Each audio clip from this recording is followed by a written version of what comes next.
जय माता दी दोस्तों। वर्ल्ड बेस्ट मैजिक में आपका हार्दिक स्वागत है। कैसे हैं आप सब? ये बताने के लिए कमेंट बॉक्स में जय माता दी जरूर लिखें। दोस्तों, आज हम बात करेंगे साल 2021 में भाई दूज का पर्व कब मनाया जाएगा और टीका करने का शुभ मुहूर्त क्या रहेगा।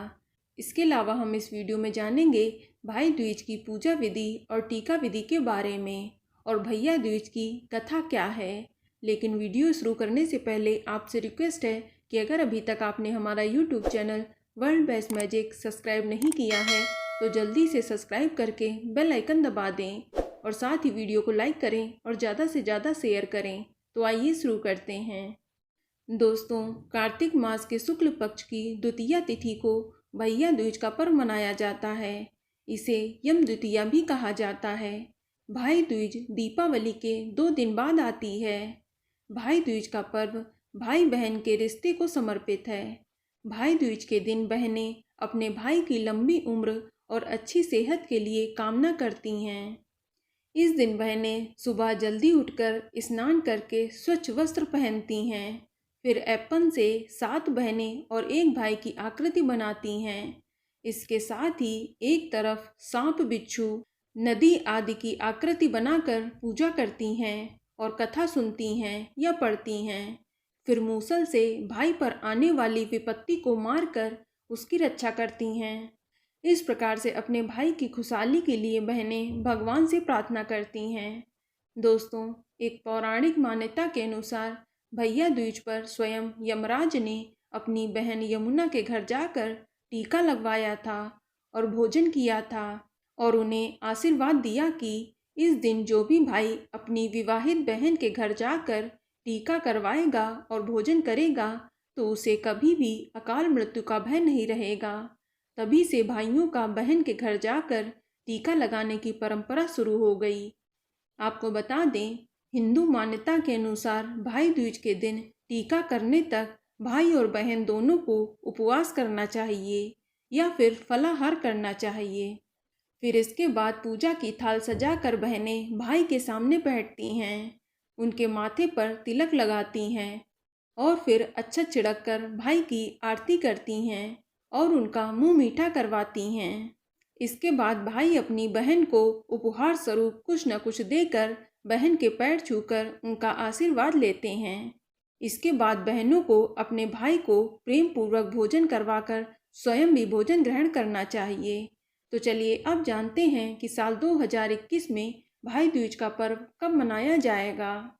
तो आपको बता दें कि भाई दूज 6 नवंबर 2021 दिन शनिवार को मनाया जाएगा और द्वितीया तिथि की शुरुआत 5 नवंबर 2021 की रात को 11:14 पर हो जाएगी और द्वितीया तिथि की समाप्ति 6 नवंबर 2021 की शाम को 7:44 पर होगी और भाई दूज टीका करने का शुभ मुहूर्त दोपहर 1:10 से लेकर दोपहर 3:21 तक रहेगा। इस शुभ मुहूर्त की कुल अवधि लगभग 2 घंटा 11 मिनट की रहेगी। तो चलिए अब बात करते हैं भाई दूज की कथा की, जो इस प्रकार है। एक बुढ़िया थी, उसके 7 बेटे और एक बेटी थी। बेटी की शादी हो चुकी थी। जब भी उसके बेटे की शादी होती तो फेरों के समय एक नाग आता और उसके बेटे को डस लेता था। बेटा वहीं खत्म हो जाता और बहू विधवा। इस तरह से उसके 6 बेटे मर गए। 7वें की शादी होनी बाकी थी। इस तरह अपने बेटों के मर जाने के दुख से बुढ़िया रो रो कर अंधी हो गई थी। भाई दूज आने को हुई तो भाई ने कहा कि मैं बहन से तिलक कराने जाऊंगा। माँ ने कहा ठीक है।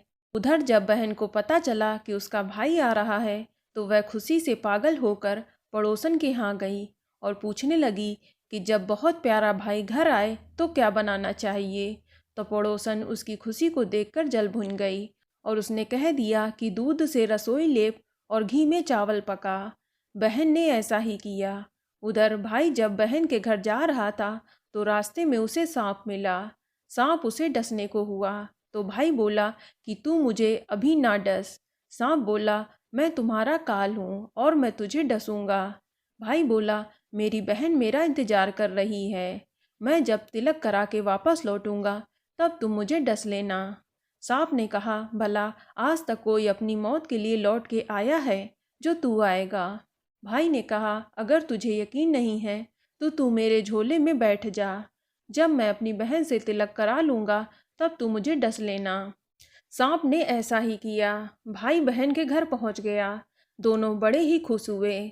भाई बोला, बहन जल्दी से खाना बना दे, बड़ी भूख लगी है। बहन क्या करे, ना तो दूध की रसोई सूखे और ना ही घी में चावल पके। भाई ने पूछा, बहन इतनी देर से तू क्या कर रही है, तू क्या पका रही है? तब बहन ने बताया कि ऐसे ऐसे मैंने किया है। तब भाई बोला, पगली, कहीं घी में चावल पकते हैं या दूध से कोई रसोई लीपता है? गोबर से रसोई लीप और दूध में चावल पका। बहन ने ऐसा ही किया। खाना खा के भाई को बहुत ज़ोर से नींद आने लगी। इतने में बहन के बच्चे आ गए और बोले, मामा हमारे लिए क्या लाए हो? भाई बोला, मैं तो कुछ नहीं लाया। बच्चों ने वह झोला ले लिया जिसमें सांप था। जैसे ही उसे खोला तो उसमें से हीरे का हार निकला। बहन ने कहा, भैया तूने बताया नहीं कि तू मेरे लिए इतना सुंदर हार लाया है। भाई बोला, बहना तुझे पसंद है तो तू ही रख ले, मुझे हार का क्या करना है? अगले दिन भाई बोला, अब मुझे जाना है, मेरे लिए खाना रख दे। बहन ने उसके लिए लड्डू बनाकर एक डब्बे में रख दिए। भाई कुछ दूर जाकर थक कर एक पेड़ के नीचे सो गया। उधर बहन के जब बच्चों को भूख लगी तो माँ से कहा कि खाना दे दो। माँ ने कहा, खाना अभी बनने में देर है। तो बच्चे बोले कि मामा को जो रखा है वही दे दो। तो वह बोली कि लड्डू बनाने के लिए बाजरा पीसा था, वही बचा पड़ा है, चक्की में जाकर खा लो। तो बच्चों ने देखा कि चक्की में तो सांप की हड्डियां पड़ी हैं। यही बात माँ को आकर बताई तो वह बावड़ी सी होकर भाई के पीछे भागी। रास्ते भर लोगों से पूछती कि किसी ने मेरे गोल मटोल भाई को देखा है, तो किसी ने मेरा बावड़ा सा भाई देखा है। तब एक ने बताया कि हाँ, कोई लेटा तो है पेड़ के नीचे, देख ले वही तो नहीं है।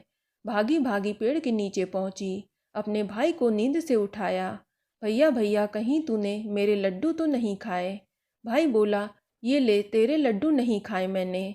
ले दे के लड्डू ही तो दिए थे, उसके लिए भी तू मेरे पीछे पीछे भागी आ गई। बहन बोली, नहीं भाई, तू झूठ बोल रहा है, तूने जरूर खाया है, अब तो मैं तेरे साथ चलूँगी। भाई बोला कि तू मान नहीं रही है तो फिर चल। चलते चलते बहन को प्यास लगती है। वह भाई को कहती है कि मुझे पानी पीना है। भाई बोला, अब मैं यहाँ तेरे लिए पानी कहाँ से लाऊं? देख दूर कहीं चील उड़ रही है, चली जा, वहाँ शायद तुझे पानी मिल जाए। तब बहन वहाँ गई और पानी पीकर जब वह लौट रही थी तो रास्ते में देखती है कि एक जगह ज़मीन में 6 सिलाएं गड़ी हैं और एक बिना गड़े रखी हुई थी। उसने एक बुढ़िया से पूछा कि ये सिलाएं कैसी हैं? उस बुढ़िया ने बताया कि एक बुढ़िया है, उसके 7 बेटे थे। 6 बेटे तो शादी के मंडप में ही मर चुके हैं, तो उनके नाम से ये सिलाएं ज़मीन में गड़ी हैं। अभी 7वें की शादी होनी बाकी है। जब उसकी शादी होगी तो वह भी मंडप में मर जाएगा, तब यह 7वीं सिला भी ज़मीन में गड़ जाएगी। यह सुनकर बहन समझ गई कि ये सिलाएं किसी और की नहीं बल्कि उसके ही भाइयों के नाम की हैं। उसने उस बुढ़िया से अपने 7वें भाई को बचाने का उपाय पूछा। बुढ़िया ने उसे बतला दिया कि वह अपने 7वें भाई को कैसे बचा सकती है। सब जानकर वह वहाँ से अपने बाल खुले करके पागलों की तरह अपने भाई को गालियाँ देती हुई चली।